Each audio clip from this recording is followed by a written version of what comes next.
मुंबई महापालिकेच्या महापौर बंगल्यावरील खर्चावरून मोठा वाद निर्माण झालाय।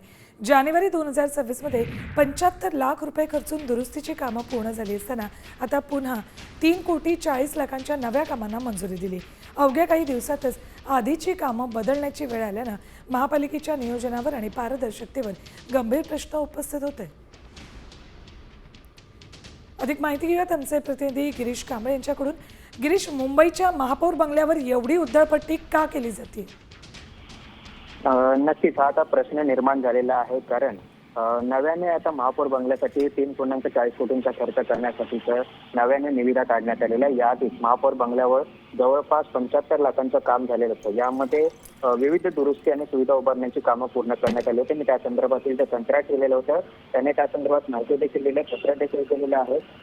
पेंटिंग, पॉलिशिंग, बाथरूम असेल, इलेक्ट्रिकल काम असतील, या सगळ्या संदर्भातील जी कामं आहेत ती आधीच झालेली आहेत। आणि असं असताना हे काम पूर्ण झाल्यानंतर नव्याने आता पुन्हा एकदा 3.40 कोटींच्या कामांना मंजुरी देण्यात आली।